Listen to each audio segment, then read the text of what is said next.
Without further ado, let me introduce today's speaker. That would be me.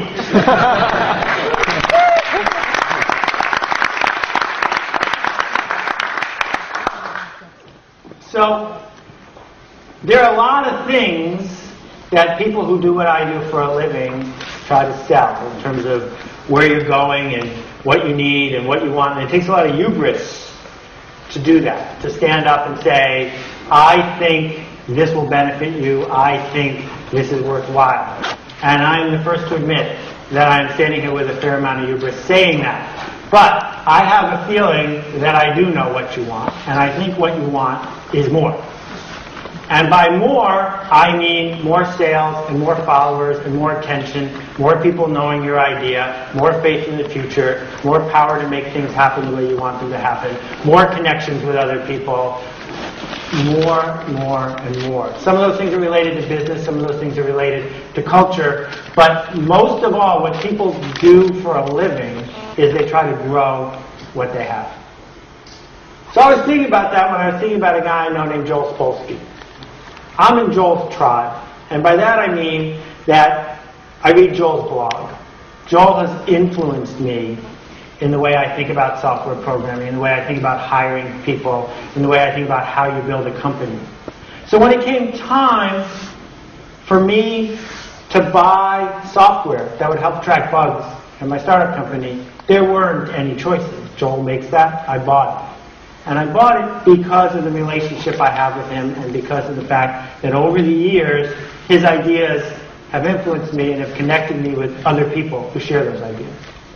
At the other extreme is Jacqueline Novogratz. I'm in her tribe as well. Jacqueline Novogratz is almost single-handedly on a mission to change the way philanthropy works. That she has spent the last 20 years of her life in the developing world rejecting the idea that you can give people aid and magically have the world get better, but instead using know-how and capital from the West to help people help themselves to grow businesses that matter. And what's fascinating is that Jacqueline has done this with no unfair leg up, with no connections, but instead by building a tribe. And then what I want to talk to you about today fits inside that whole spectrum. And what it says is that the world has changed in a great number of ways in the way ideas spread. That those changes are affecting the way every single person grows. It used to be that the way you grew was you bought ads, as many ads as you could afford, preferably ads with babies. If you can't afford enough ads with babies, buy ads with doctors in them. But the model was that what you can do for a living is interrupt people, hopefully without poor juxtapositions, interrupt them over and over and over again until finally they bought your product, or they gave money to your cause, or they joined your organization. And a key engine of that was television. Right? TV thinking says, I'm a marketer, I have money, I can interrupt whoever I want, whenever I want, as often as I want, until I make enough money to interrupt more people.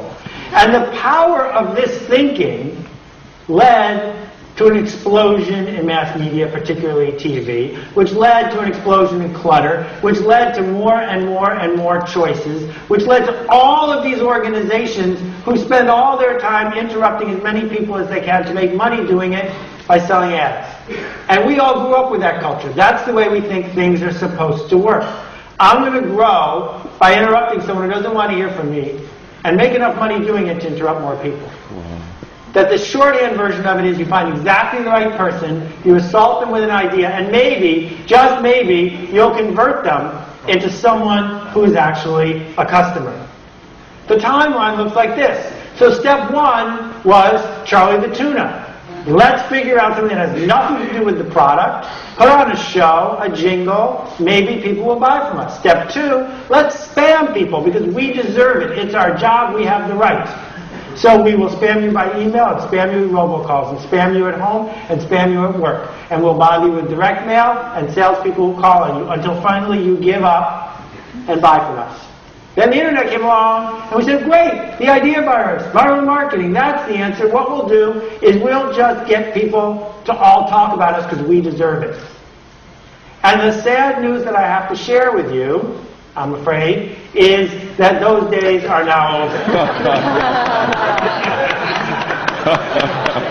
They're not ending fast enough for all the critics and skeptics to embrace, but there's no question they're ending very quickly. No brand, not one, consumer brand built in the last 10 years has been built on the back of television. That if we look at why the dot-com companies crashed and burned, a lot of it had to do with Wall Street and venture capitalists, but a lot of it had to do with spending $80 million on ads with sock puppets in them. That the idea that you can interrupt your way to success, that's a problem, and it's not really working. So you can panic if you're in the PR business. You can panic if this is what you've built your business on. You can panic if this is how you were selling real estate. Or you can realize that there is good news. The good news is that a much more organic and predictable and scalable and genuine system is showing a resurgence. That the good news is that the other system, which was based on money, is being replaced by a different system, a system that's based on a couple questions. The first question that people ask when they hear about something, an event, a product, an organization is, who else is involved? Where did this come from? Who else is going to be there? And the second question they ask is, who is going to lead us? And that the opportunity, and the thing I'm going to come back to over and over and over again is this. The opportunity is that there's an almost infinite number of tribes that want to be formed, that are forming, groups that people want to join. And there's a dramatic shortage of leaders. And it turns out, if you look at the people who have become leaders, who are successful at leading, the only thing they have in common is that they're leaders. And there's nothing keeping any of you from filling that void. It's not about money, it's not about where you went to school, it's not about where you were born. That in fact, there are other attributes that we're going to go into today that inform whether or not you can pull this off. So what I need to do is explain to you what I mean when I talk about tribes. And what I mean when I talk about markets and selling stuff. I'm going to start with a cartoon from my friend Hugh, which is this. We look at the economy and we say, oh my God, the stock market's down, oh my God, there's a recession. But the fact is that what people have been buying, once they buy food and shelter and healthcare, what they buy is meaning. What they buy is something that makes them feel good. The stuff that people want, as opposed to the stuff that people need, has been the search for meaning. And so when I show you this tribe, the Star Wars tribe, and you see these fully grown adults dressed up as Imperial stormtroopers, you say, what's that about? How much did they get paid to do that?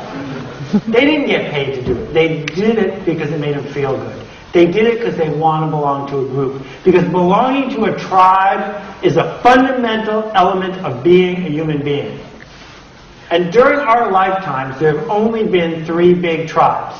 The reason is because TV and the mass media have drowned out our desire, our ability to join these tribes. So the first one is church, usually one church per town. That's been historic. The second one is work, the tribe we join of the people that we work with. And the third one is community, the people that we live with and near. Those 3 tribes have been constant throughout all human history. But there's billions of other tribes out there, literally billions, that people can and will join.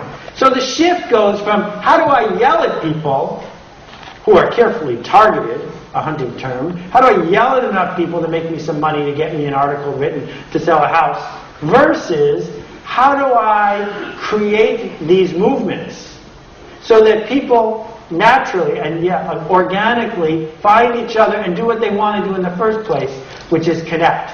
So the Red Hat ladies are a fine example. You can go almost anywhere in the world and you'll find women of a certain age hanging out at a cafe wearing the red hats.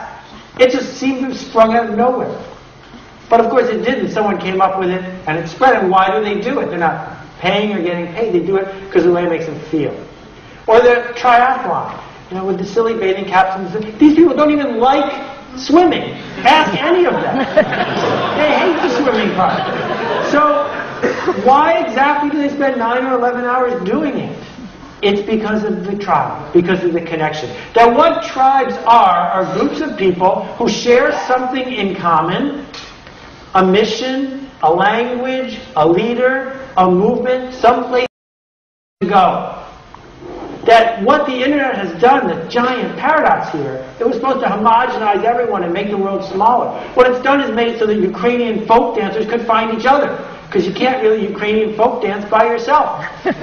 What it did was allow fundamentalists to be more extreme. Because they could isolate themselves when they chose and work with the real world when they chose. Then what it did was it made it so that rodeo fans knew where the other rodeo fans were, and it made it easier to be loud about being a rodeo fan or a rodeo fan. You knew where to go and what to shop and what to buy because of these connections.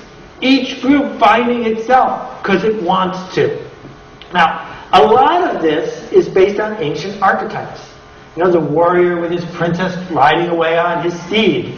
Updated by Harley Davidson. It's a natural inclination, and there are people who pay a $5,000 premium to drive that motorcycle because it's the symbol of their belonging to tribe. And some of them are just plain ancient.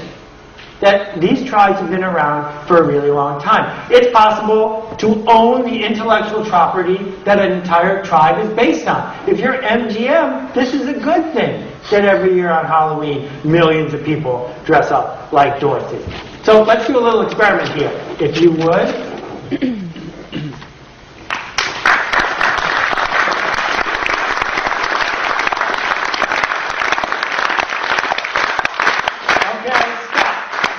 Good. 4 seconds, 5 seconds.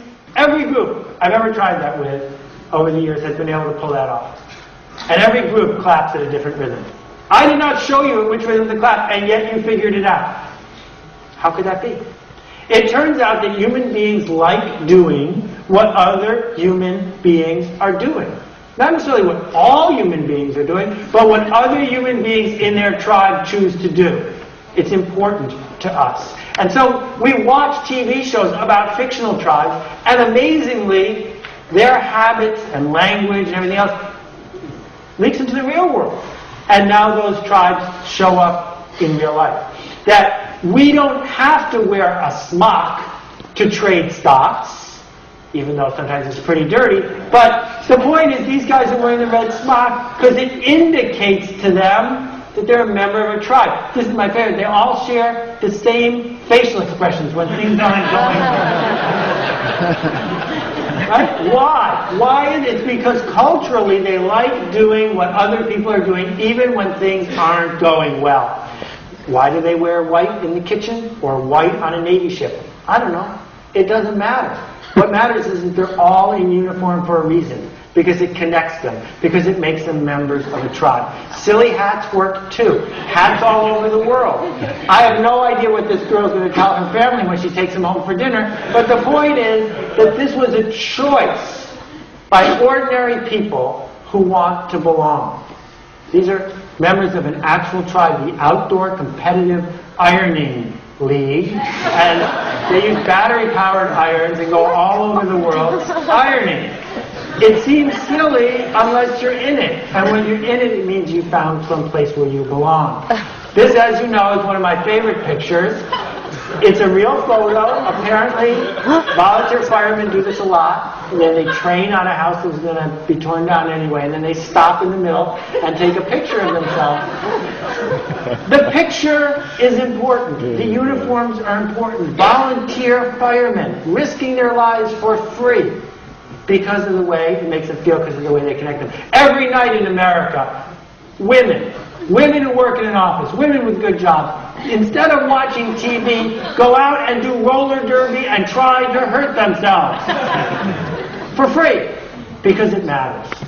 That the Shriners have raised hundreds of millions of dollars for their charities and ridden the silly bikes with the silly hats because it matters to be a Shriner. And it's happening online as well. That what we're seeing are geek tribes being built and being led. And an old kind of geek tribe. Sports is another example that I really like. Because when you're a sports fan, who exactly are you rooting for? The players are all different than they were last year. The coach is going to get fired. Are you rooting for the building? No. What you're doing is you're rooting for yourself. That when the team wins, you win because you're identifying with them. That the other people in the stands are you. That's how you label yourself. That's why sports teams are able to hold cities for ransom and build these really expensive stadiums that never, ever make a profit. Because what we're doing is we're building a monument to ourselves. That what we're doing is celebrating ourselves and the people we're connected with. And it happens at work. What happens at work is we also wear a uniform. We also have a lingo, and we stick with it probably longer than economically feasible because it's not just the job. Being part of that tribe defines, in large measure, who we are, and even if it changes, we're still going to do it because it's who we are. Now, some definitions here. It's really important to understand. There's a difference, between a crowd and a tribe. A crowd is a bunch of people. A tribe are people who have something in common, a movement, a message, a connection. Pirates are a great example. Pirates are clearly a tribe. They even have their own flag. But if you see somebody who's a pirate, you immediately know. Because they talk that funny way, and they got the peg leg and the parrot. There's all these things going on that make it clear that those people aren't just part of a crowd of criminals. They're actually part of a tribe. And Einstein was a member of this tribe of physicists. And if you were an insider, you had access to the best papers and the best teachers, and were more likely to succeed. In the same era, this group of people who went to see Harry Houdini do a death-defying trick were not part of a tribe. Right? They're still wearing all the same hats, but it doesn't matter. There are no outsiders here. Once there are no outsiders, there's no tribe. There's just a bunch of people coming to see a magic trick. Whereas at a country music concert, yes, I would argue these people clearly are. They share a language. They share a connection. You can often tell by the costumes, by the hats, by the fact that people are going out of their way to self-identify. Now, the insider and outside thing becomes really important. If this guy were at home in Seattle, he'd be giving these guys the funny look, because he'd be in the majority. But right here, in this city, on this bench, he's an outsider. He's not part of the tribe, which brings these people closer together. Now, sometimes people view this as sort of a silly affectation.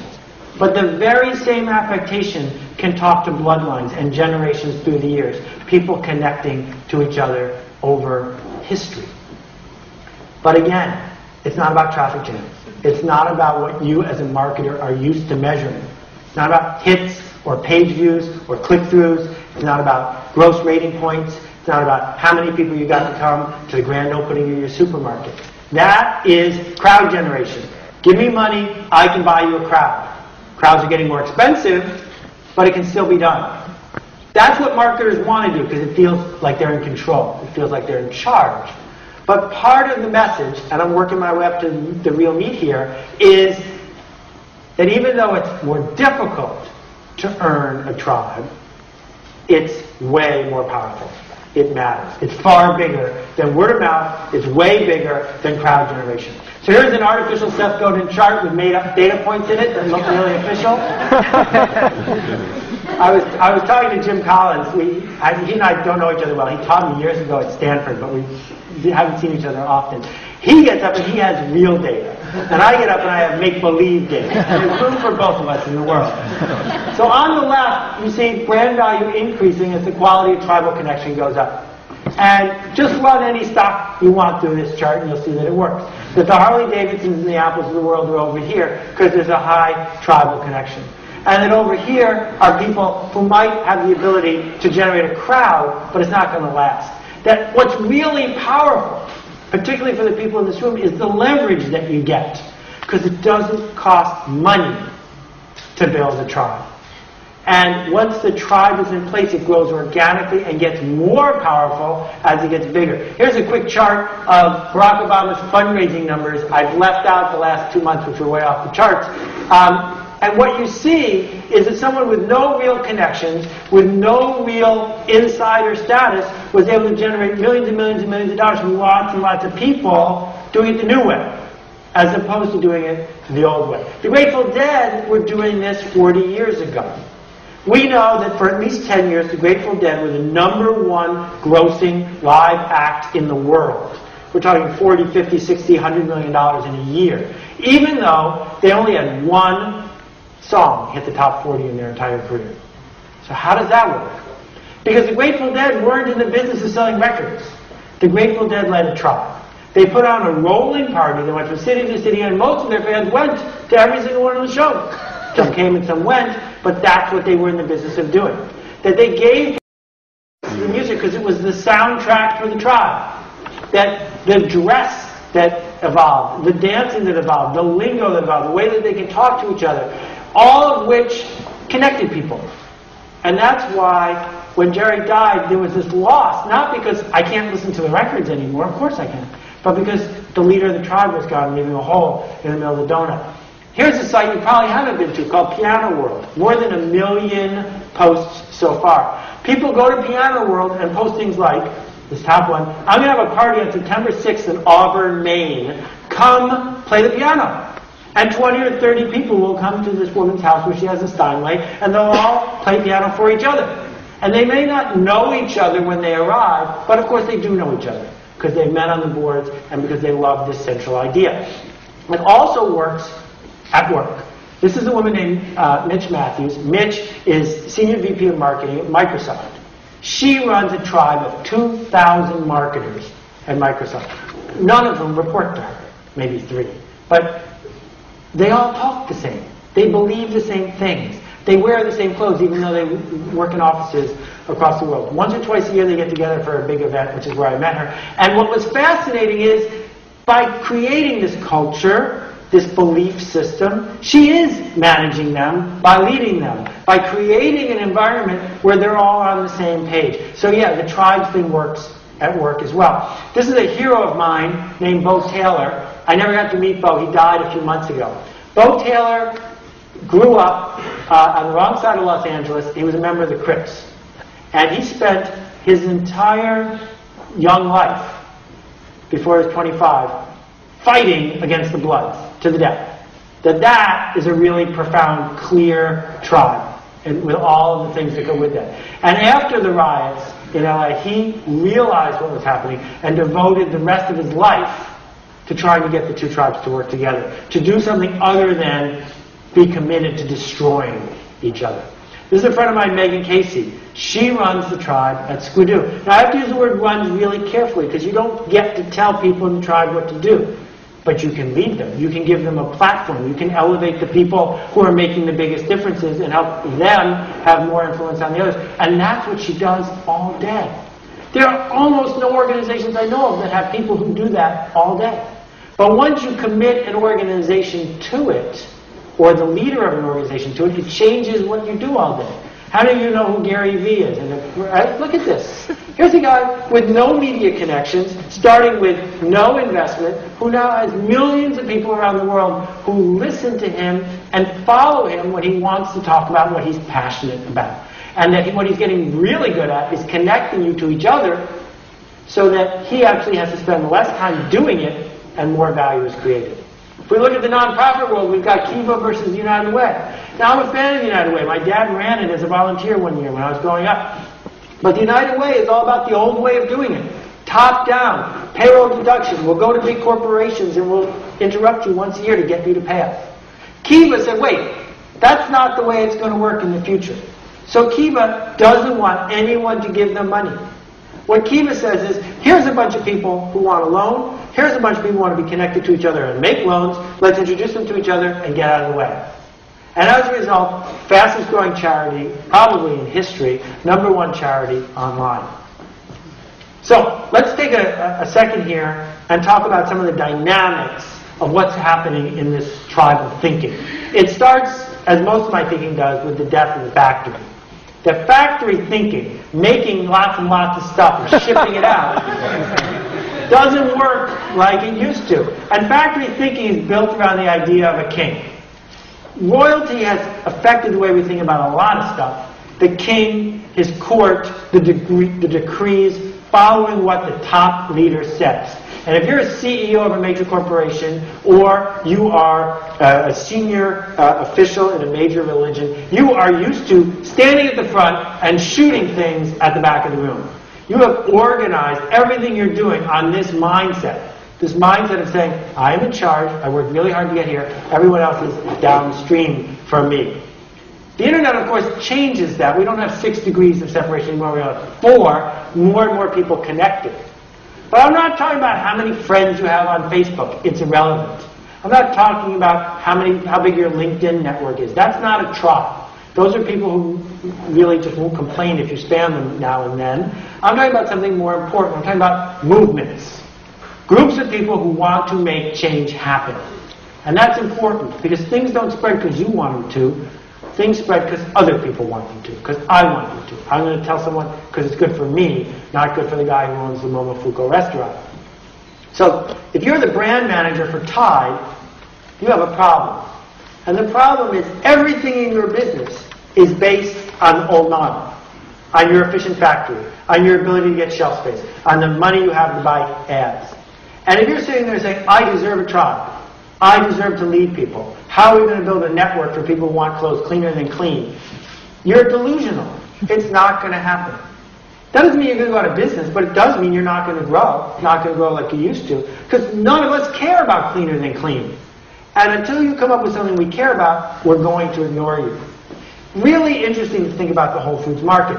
Whole Foods market fooled themselves into thinking they had a tribe. Because when you went to all their markets, the same sort of people were there.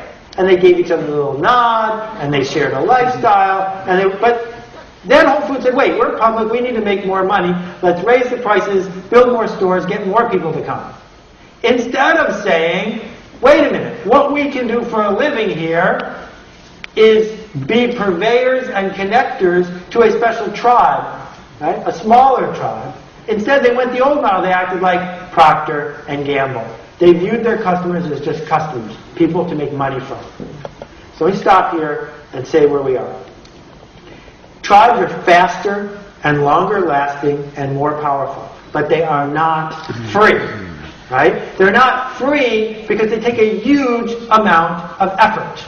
And that effort is an expense. It's a commitment. It's a moral obligation. And that what most marketers will do and will fail at is they'll do it because they're going to make a living at it. They'll do it because it's the only alternative to doing what they want to do, which is buying more TV ads. And so the giant warning, and the fascinating thing, reading the book just before I sent it in, I said to myself, wait a minute. Most of this book is not about what I just talked about for the last 25 minutes. Most of this book says, okay, if you want to do that, there are no tactics I can tell you. There are no 5-step approaches. There are no easy ways to manipulate people into following you. None of that will work. And rather than pretending it will work and doing what a lot of people would have really liked, which is do these 7 things, check off these 6 boxes, and say these 7 incantations, I called the marketer's bluff. And I said, you can't do it that way. I got an old slide in there. I don't know how I did that. There we go. You can't do it that way. Then what you have to do is something fundamentally different, not business as usual. The Mormon Church, well known for being the fastest growing church in American history. And a lot of people think they grow because the missionaries go door to door ringing bells, which is basically human spam. Ring the bell, interrupt people who don't want to hear from you, move on. But if you look deeply into the numbers, what you see is that they grow because 4 people become a community of 8 or 16. Neighbors talking to neighbors, family members talking to family members. That it is, in fact, classic tribal behavior. If we talk about Gar Reynolds for a minute, Gar Reynolds runs PresentationZen.com. How many of you have been to the site? How many of you have bought the book? Okay, so last year, 125,000 or more, I can't remember the number, books got published in the United States.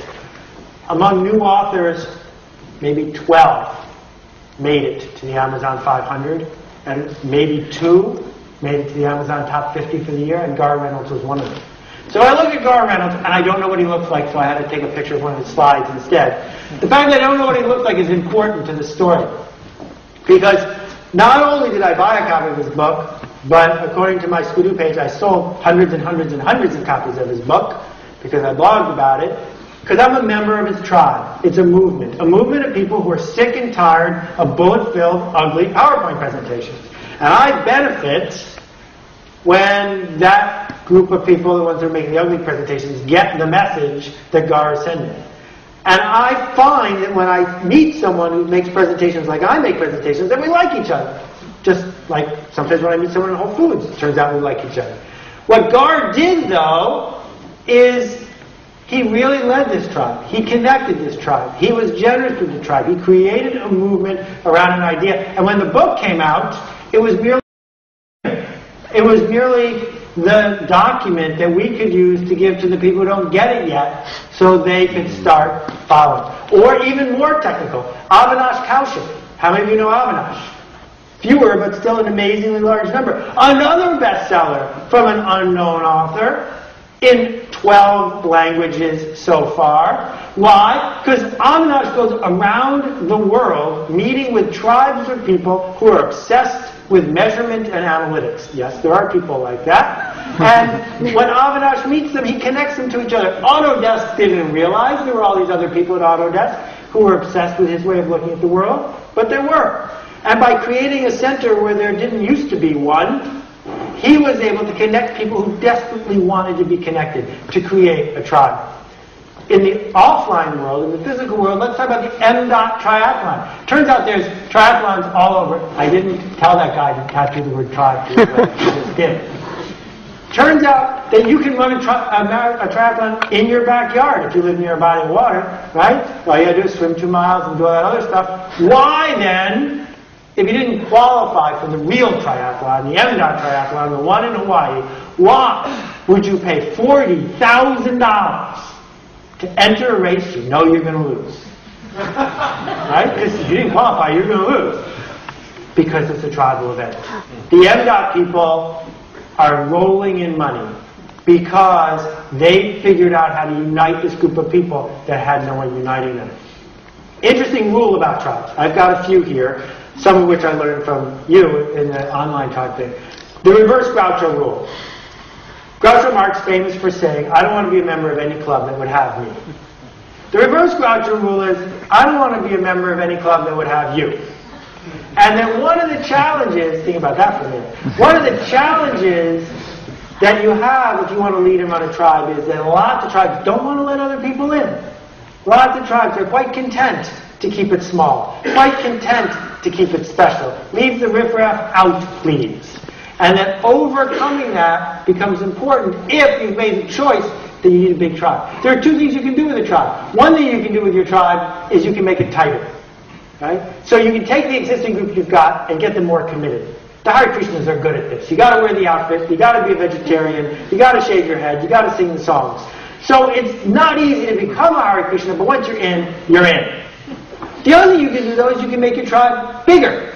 That by making the tribe bigger, you simulate this sort of power. Oprah Winfrey's tribe keeps getting bigger. You know why? Because it only takes 2 hours to join. You watch the TV show, you're in. It's free, you're done. And so she has a big tribe, but not nearly the impact per person that the Hare Krishnas have. This decision becomes important because if you look at the entire universe of the world, it's very easy to say, wait a minute, you can't come, you're a sports fan. You can't come because I don't like you. You can't come because this. And then over time, as tribes get more and more exclusionary, they may get more pure, but they also get a lot smaller. And then what you need to do as you approach this problem, this challenge, is you got to think in advance, what kind of tribe do you want? Would it be possible for this event to have 2,000 people at it if I had promoted it in a different way and been more aggressive and spent more money? Probably.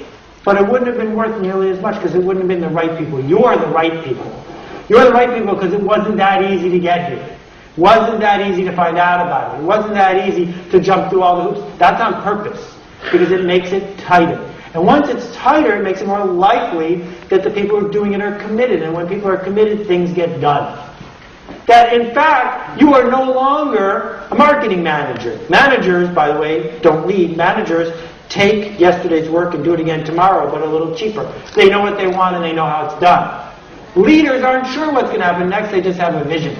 That's what leadership is, unveiling the future. So I compare, say, Duran Duran to someone who's leading a tribe. Duran Duran does a comeback. They do their album. They put up billboards. They put up the website with all the rollovers and the JavaScript. And it's a failure. Because they're just yelling at people. There's no Duran Duran tribe. They abandoned the tribe 20 years ago. And they just left them alone. And instead of coming back and organically growing this group of people, they just started yelling and hoped that people would come back. Whereas the Red Sox if they're Red Sox fans, this is when usually they sigh. The Red Sox looked at the world and they said, wait, we won the World Series, but we're not going to win every year. We can't get a new stadium because this one's the one we got. So how are we going to grow? They decided to do things like hire all-star Japanese baseball players at high salaries. Why? It extends the tribe into a whole new country. They decided to create garb and clothing and expressions that could be transcending geography and connect people who want to be against the Yankees, who like being underdogs, and it's worked. Nature Conservancy, figuring out how to build a brand that people are willing to tattoo on the back of their head. Another decision about tightness versus scale. Now, one thing you got to understand is that every market has people who might join your tribe. But not everyone will ever join any tribe. If everyone joins every tribe, it's not a tribe anymore. Oxygen breathing, that's not a tribe. It's just something everyone does. So you may have something for the yellow circles, but not the purple circles. And you need to think about the fact that you're never going to convert everyone, that you don't need to convert everyone. So this is the point at which I get annoyed. Because what a lot of people want to know is tell me exactly how to do this. Tell me what I should do tomorrow to make this work. Now, it's fun to riff about what you might do.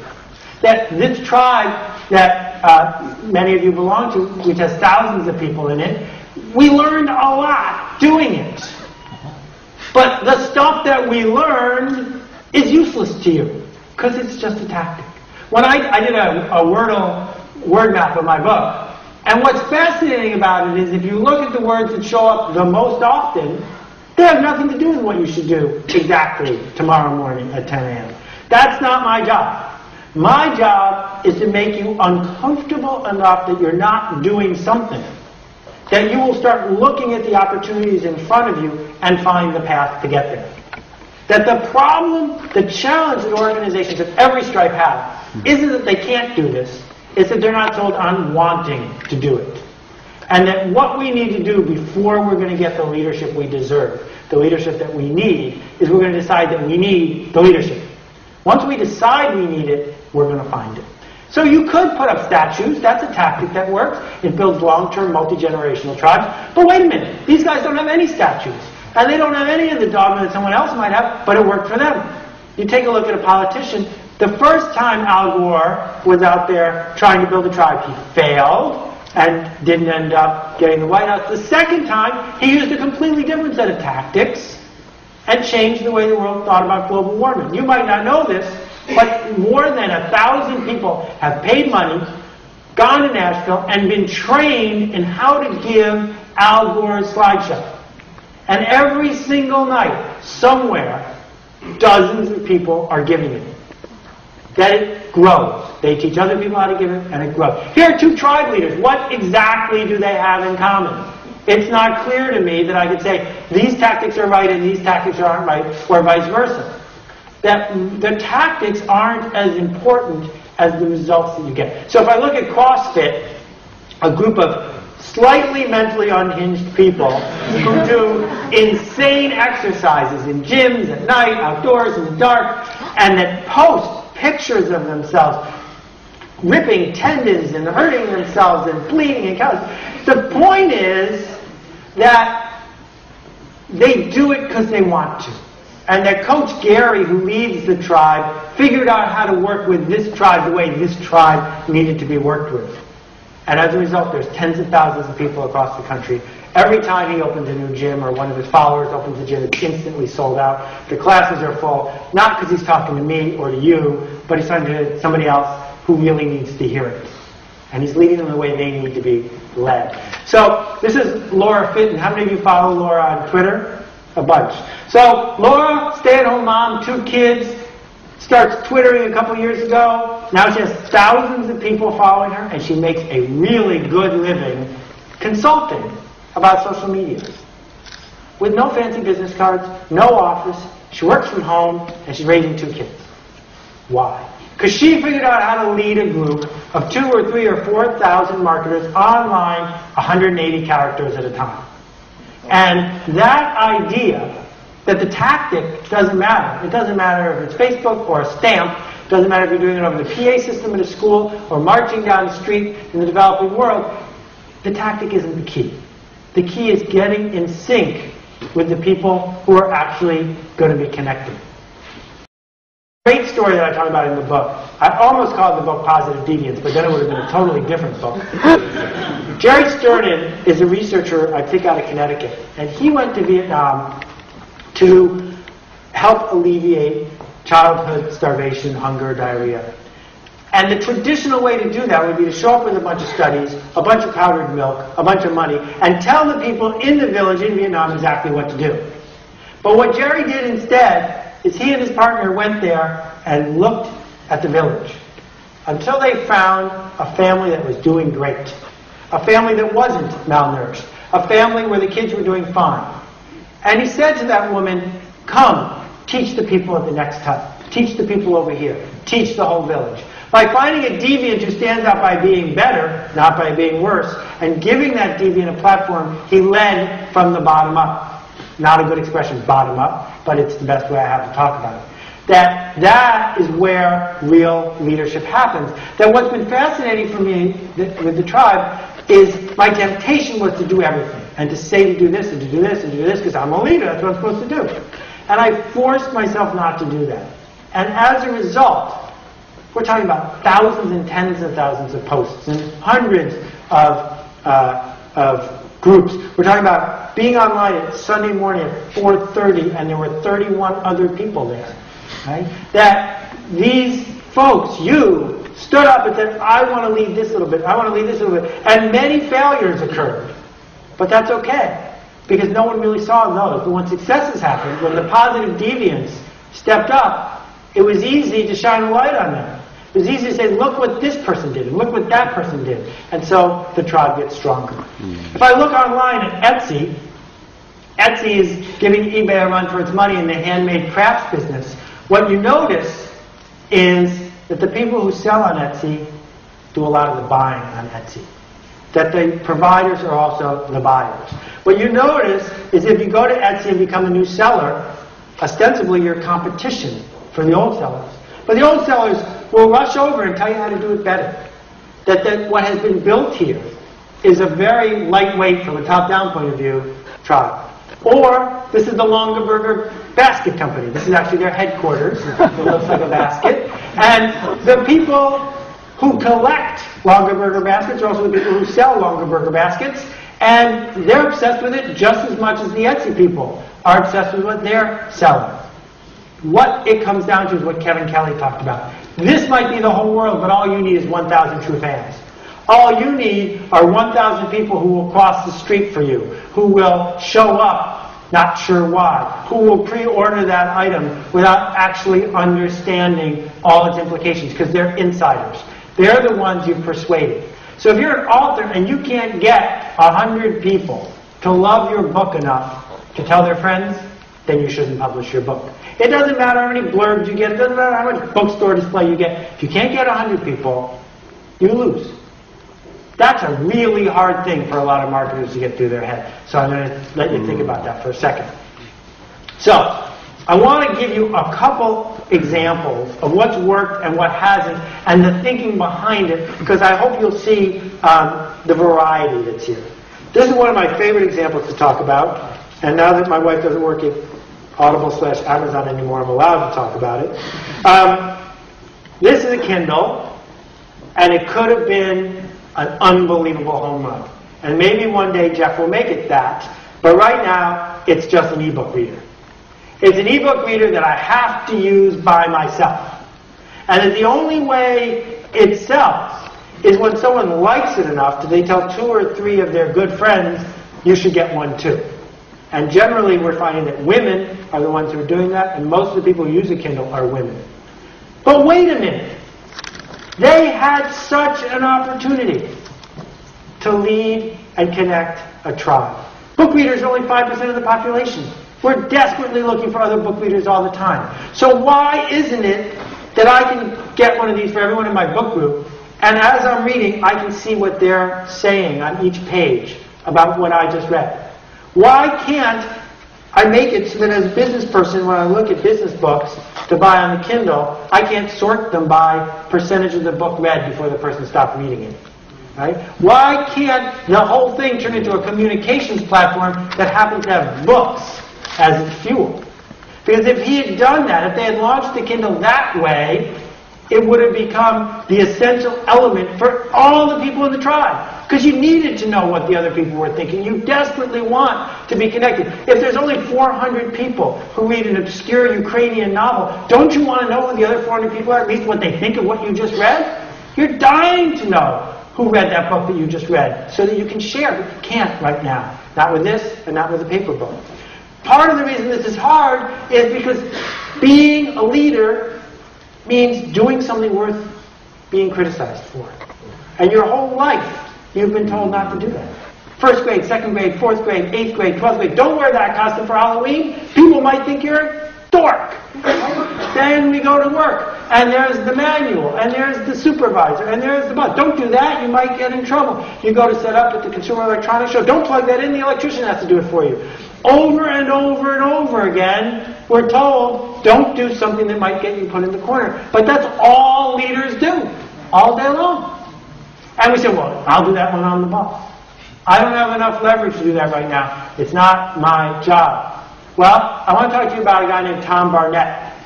If you think you work for a bureaucracy, let's talk about Tom Barnett. Tom worked for the Pentagon. One of the biggest bureaucracies in the history of mankind. He was at the lowest possible level. Associate professor at the War College, hundreds of miles from Washington, D.C. He made a PowerPoint about the future of the Pentagon. He showed it to 5 people at the War College. They were so excited by what they saw, they made him show it to 10 people, and then 50 people, and he worked his way through, and then he started traveling to Washington, and the last stop, he showed the PowerPoint to the Joint Chiefs of Staff. How did he do that? He did it by saying something no one wanted to hear, they said, until he did it. And then when he did it, they realized it's exactly what they needed to hear, and they needed other people to hear it too. So by doing that very first little step, possibly offending 5 people, he created a movement within the Pentagon that got him all the way to the top. The key part of thinking here is you don't need everyone. You just need some people, a few people. That's a really hard thing to think about. Let me give you a couple examples from the music industry. Okay? Harry Chapin, I was a big fan of his. He was famous. Why? Was it because he went from coffee house and coffee house and coffee house until 200 million people had heard him? No. He was famous because one disc jockey loved his work. He even wrote a song about the disc jockey. And by playing that music, until it got through to people, it spread to other radio stations. And 100 disc jockeys or 1,000 disc jockeys made all the difference in him having an impact. A very top-down approach. Harry Chapin had a daughter, Jen. Jen is building a tribe. One person at a time. She knows she can't go to DJs, but even if she could, that's not the way to do it. The way to do it is to touch people, connect with them to each other, and lead them somewhere. So, if you want to join Jen's tribe, do you think there are many steps involved, or do you think it's pretty straightforward? What's fascinating, other than the sheer talent and insight of the two of them and the work, is that it makes sense. That it makes so much more sense to know that people can just Google Jen Chapin, and then they'll figure it out, and then they'll join, and then they'll connect, and then they'll follow, and then it'll grow, and then it'll grow if you earn it. Than it does to hope that some guy in a suit and a limo will introduce you to some other guy and pay him to play you on the radio, and maybe, just maybe, you'll get played on the radio again, and maybe you'll show up in a record store, oh, I forgot they're out of business. No, it doesn't work anymore. That what Jimmy Buffett does for a living is what the Grateful Dead used to do for a living. Jimmy Buffett doesn't try to have top 40 songs anymore. Jimmy Buffett understands that the parrot heads want to go to a party and they want to meet other parrot heads, and that's what he does for a living. He connects them. He leads them. Kristen Hirsch has been making music for 20 years, even though she looks like she's about 15. What Kristen did is she built a blog, and she writes provocative stuff, and she sings provocative songs, and she has a following. One day she said, wouldn't it be neat if I offered my tribe a chance to buy a CD for $50, But for $50, I will re-record each song on the CD, so it's one and only one. And you get to pick any 8 or 10 of the 2,000 songs that she's recorded. So she puts it on her blog. 20 minutes later, at $50 a piece, she sold 100. Now she says, wait a minute, that's a lot of songs to sing over and over and over. A little bit of an error, but the important thing is that she doesn't care about everyone. She doesn't have to care about everyone. That the world is now lined up to make it so that we can succeed by working with the passionate, as opposed to constantly provoking the bored and the people who don't want to hear from us. So let me share 3 different elements of tribes and what kind of people join. The first one is fascinating. This is a woman named Della Martin. She just died. She was the first woman to be married in San Francisco to another woman after the law passed. And she was 92 when she died. When Della was 21, she read a book that had the word lesbian in it. And she said, until that day, she didn't realize she wasn't the only one in the world. And that once she found out that she could join a tribe that she was already in, she was there. And her life was changed. Compare that to Fast Company. Those of us who read Fast Company in the old days, we knew there were other people just like us. We were sure of it. We just didn't know where to find them. We didn't know where the meetings were held. Right? We didn't know what we were supposed to wear or say to tell everybody else that we were one of them. And then when Ramones T-shirts comes along or Fast Company comes along and is able to give people who already know they're in a way to announce their inness, they thrive. The third thing is the hardest one, which is to create a tribe where there was not one before. The people at this political rally for president, they wouldn't have been sitting next to each other at any other meeting, at any other rally, at any other event. That's hard to do. When Nike launched their sneakers and the whole idea of being an athlete for fun, there weren't legions of marathon runners. There weren't people who woke up in the morning and said, boy, I'm a marathon runner, I wonder where the other ones were. They invented the tribe of doing it, and as a result have a very powerful position. The Beatles did not invent teenagers, right? They merely led them. Hugo Chavez did not invent the disaffected lower class of Venezuela. He merely chose to lead them. Bob Marley did not invent Rastafarians. He just showed up to lead them when they needed someone to lead them. So one way of thinking about this, as we talked about, is you can say everybody's welcome, come on in. But the other way that's fascinating is say no one's welcome, you must apply. And they both work, which is why there isn't one set of tactics that works for everyone. I was talking to someone on the phone the other day. There's a restaurant downtown run by Graydon Carter, who's a fancy magazine editor in New York. As far as I know, they have an unlisted phone number. They're not officially open yet. It's been over a year that they've been testing the place out. And every single night it's totally full. And there's a line to get in. And if you show up and he doesn't know you or know who sent you, you can't get in. Sorry, we're full. And yet, his restaurant's doing great. And will continue to do great while other restaurants are begging for people to show up. The Statue of Liberty is not a symbol of control. She doesn't get to tell people what to do. Statue of Liberty doesn't say, you get to do this, you get to do that. Statue of Liberty is a symbol for a tribe. It doesn't matter that it's made out of copper. What matters is that it stands for something and connects people. What never connects people is being average. What never connects people is being in the middle, being safe. This bell curve, if I had to pay $1 for every time I used it, I'd be in big trouble. The bell curve says, wait, Walmart, Kmart, let's go to the middle. That's where the masses are. The masses don't join tribes when they get started. They join tribes right at the end. That the only chance you've got is to be over here or over here. In your organization, if there's 100 people or 1,000 people, and you're in the middle following every rule, you're not going to attract a tribe of people to follow you. You may work your way up till you can order them to follow you, but that's not nearly as satisfying or as powerful. Which leads to the most important part, and I've been warming you up for an hour so I could get to the part that's really important here, which is heretics. So Martin Luther, one of the most famous heretics, said everyone should have a Bible. He said the churches should belong to the people, they should be built that way. And as a result, he was excommunicated and he got into huge trouble. He also started a massive branch of a religion. It's not possible to be a heretic and a sheepwalker at the same time. Sheepwalkers are like sheep and sleepwalking put together. They're following the instructions. They're doing what they're told. They follow, maybe, but they certainly don't lead. This is what a heretic looks like. And we still don't know his name.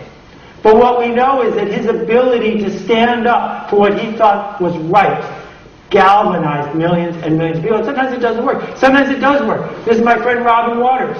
Robin worked at Target before it was called that, when it was Target.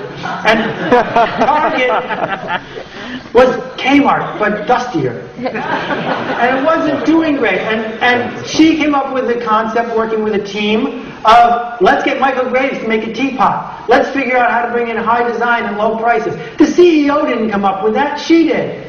And she was almost as low as you could go without being a cash register clerk. But she built a tribe, and she worked it through the organization until it became the organization. Jim Morrison got arrested. He got booed off stage. He wasn't immediately a hero. Now people visit his grave because he stood out and stood for something. So this part is tricky nomenclature, so I put some words in these slides. There's a difference between faith and religion. Faith is human nature. Faith is believing in the future, believing in connection, believing in things can get better. Faith is what gets everyone moving. Religion are rules that get invented to support faith. And I mean with a small f and a small r. You can have faith in the pleasure of ice cream. That's fine with me. Religion are the rules created by human beings to enforce the status quo, to enforce the power structure. And what heretics do is they have so much faith, they have no choice but to challenge the religion. The religion of what it means to work at McDonald's. The Big Mac was invented by a franchisee outside of Pittsburgh. Someone who was so passionate about what he did all day and his franchise and the future of fast food that he broke every rule in McDonald's religious handbook to make the Big Mac. Right? He was a heretic too. And what's so hard is that lots and lots of people have faith, but then plopped on top of that are all these various religions, these rules, these structures. Why were they built? They were built to let someone who probably isn't in the room with you control the situation. And the challenge that organizations have is that when your dogma steps on my karma, we don't get anywhere. And that organizations that want to grow have to figure out where the line is. Where are the things that are about what we believe, about how we treat customers, what we believe in the side effects our organization creates, what we believe in the purpose of our products, versus the rules that we invented to amplify that. This is not about control. If you try to control the system, you will not find a tribe show up. That McDonald's, as I said, is controlling it. This young person probably has a lot of faith. But because they're Amish, there's also a lot of religion and rules that get in the way of that. And the same thing is true at the disco. The way you dress, what time you show up, who you talk to, how you dance. There's religion. There's rules that get in the way. So let me go back to the record business and pick on it a little bit because I think it makes it distinct. A revolution hit the record business. And the revolution was that black vinyl thing that degraded over time, couldn't be copied, was a souvenir, nice big picture, worth paying for. That was the engine that built the music industry. But the faith that built the music industry was people love music. Great musicians will keep coming. With help, great musicians can get even better. Music likes to spread, and when it spreads, that's a good thing. All of a sudden, the world goes digital. And the music industry doesn't go, great, new opportunities to pursue our faith. The music industry says, who can we sue? Because they're breaking our religion. And as a result, they completely annihilated themselves. Not music, but the music industry. The people who wear the suits. Blew it. Billions of dollars down the drain. The biggest opportunity in their career lost. The internet is radio cubed. Could have been a bonanza if they had stuck to what they believed in, as opposed to trying to stick to rules that weren't working anymore. The Joan of Arc taught people that if you stand up, you can make things actually better. Most people work in a balloon factory. Now the thing about balloon factories is they're quiet and they're safe and they're comfortable. There isn't really a busy season for balloons because it's for birthdays year-round. And they like it. And every once in a while, a unicorn shows up. Unicorns are not particularly popular in balloon factories. And so standing up in front of you, begging you to become the unicorn in whatever factory you work in is very frightening. That's why my book isn't called Unicorn in the Balloon Factory, because Lisa made me change it. But how you talk to people about where you're going matters. If I had stood up and called the book Unicorn in the Balloon Factory, a whole bunch of people would say, I can't go there. That's too scary. But if, on the other hand, you build a tribe of people, a tiny tribe of people in your organization who believe in the faith of where you're going, then over time, all of them are going to become unicorns. All of them are going to want to see the rules go away. That we know there are lots of rules. Some of the rules have good reason, right? I don't know if you can read that. It says, warning, electric fence, and little girls grabbing and trying to fly. But most of the rules are a little outdated. And then what we're going to have to do if we want to lead is understand that the rules aren't the point, the faith is the point. And that the people who get in trouble in organizations are the ones who break the rules for the wrong reason.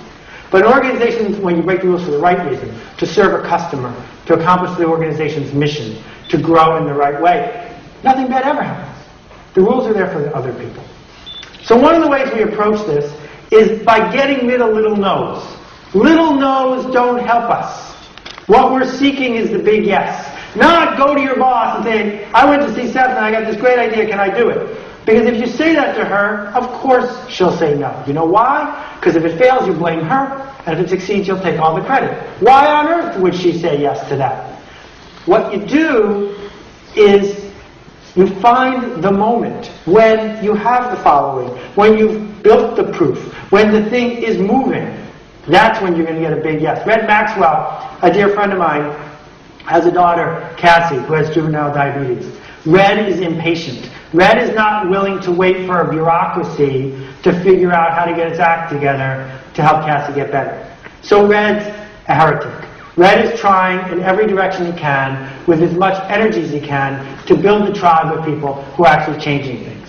Jackson Pollock got thrown out of at least one art class, I can guarantee you, because this does not look like a final exam for 1941. But the fact is, by reinventing art, he showed a whole bunch of other people how to think about what they do. A guy named Rob Bell wrote a controversial book that evangelical Christians are spending time reading that talks about this exact point, which is that it's possible to lead without doing it the way everyone else does it. A dear friend of mine, Megan McDonald, who's here today, is a coach. She teaches people how to do something really scary, and in my estimation, sort of dumb, which is climb rocks and maybe fall.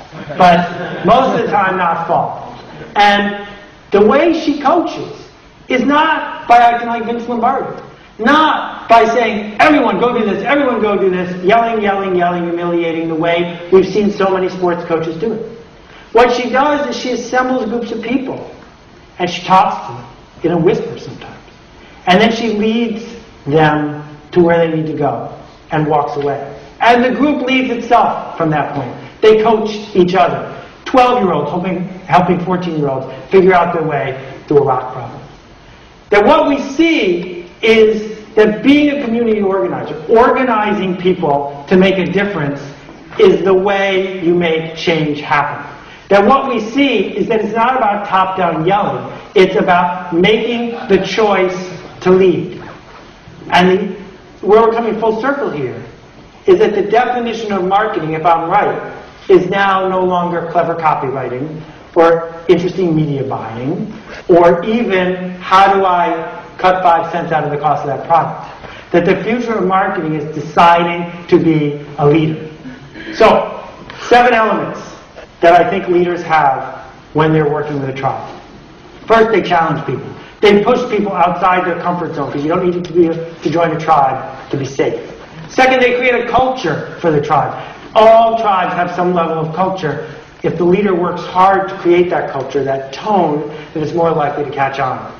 They have curiosity. They don't say, this isn't in my religion, therefore I cannot consider it, examine it, or decide if it's true or not. They are curious about what's happening in the outside world. They look at it on its own merits, then they decide if it's something they want to embrace, if it's something they want to follow. They have charisma, but here's the cool thing. Charisma does not make you a leader. Being a leader gives you charisma. I don't care if you were born shy or with a stutter or fear of standing up in front of people. There are plenty of leaders who were. That it doesn't matter if you're eloquent.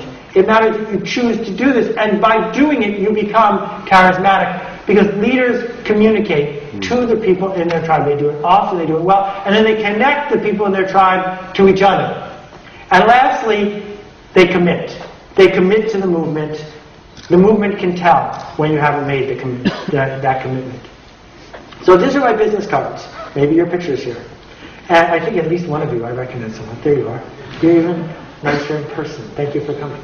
So on the back, my business cards, which I got from moo.com, great name, is pictures of my readers. Because it's a reminder to me that my job is not to find more readers. I have enough readers. My job is to write things that my readers want to read. To write things that will enable them to go find someone, because they need more people to get it. That's why they became my readers in the first place. So what do tribe members want? They want to connect with each other. They want meaning. No one has enough meaning in their life. Everyone's looking for more. They want to make a difference. We want to do something beyond ourselves. We want to be noticed. We want to be singled out. We want not just the leader, but the other members of the tribe to see us. We want to matter. And I guess if I was going to sum them all up in the last one, the most important one is this. Most people want to be missed. If you don't show up, is someone going to miss you? Or are you just another 50 cents in the till? Are you just another person sitting in a seat? That this idea of being missed informs so many of the tribes in our community. Tribes make you smarter. They make you smarter because you're not just yelling into the ether and seeing what happens. They make you smarter because you say something to the tribe and the tribe talks back to you. And the tribe talks to each other. So, quick Starbucks case study. Starbucks blew it. They lucked into a tribe. It turns out that coffee and certain architecture and certain locations magically attracted a group of people, some road warriors, some yuppies, some self-employed, some people who are hipsters, whatever, who all liked each other. And it was our club. And I could go to Baltimore and walk into Starbucks and I would feel right at home. And the coffee was a secret handshake. It cost $4. That was the admission fee. It wasn't there for the coffee. We were there to be part of the tribe, to connect. Now, if they had sat down 5 years ago and said, how do we do more for this tribe? How do we empower this tribe? How do we connect this tribe? How do we do things for this tribe so they're more likely to use us as the place they go, as the connector? They would be a little smaller today and a lot more successful. But instead, Starbucks said, how can we sell coffee to people who go to Dunkin' Donuts? What a mistake. Because that's the old way. That's about how do we get another $3 from another stranger, not how do we connect people. There are a lot of tools in the toolbox here. I haven't talked about any of them. The Facebooks and the MySpace and the LinkedIn, all the technology tools. I haven't talked about the tools in the real world. I haven't talked about using Meetup to find out, because it doesn't matter. It just matters that you pick tools that work for you and use them to the fullest extent possible by going to the extreme. That my job isn't to tell you what to do, it's to inspire you to inspire other people. That what makes me so excited about talking about this book and working on the book is that this is what all of us need. That we don't need another widget. We don't need another thing. We need a connection. Down the street, if you're from out of town, at FAO Schwartz, is the Little Mismatch collection. Now, when I first started talking about Little Mismatch, they were doing $1 million a year in revenue. This year they'll do $40 million, and it's been 5 years. Little Mismatch is growing by leaps and bounds. Why? Because it's the uniform for the tribe. Kids don't need socks and dolls. What they need, if you're a 12-year-old fashion-forward girl, is the ability to go to your friends during recess and say, want to see my socks? Right? Want to see my socks? I can even do this. Want to see my socks is the uniform of the tribe.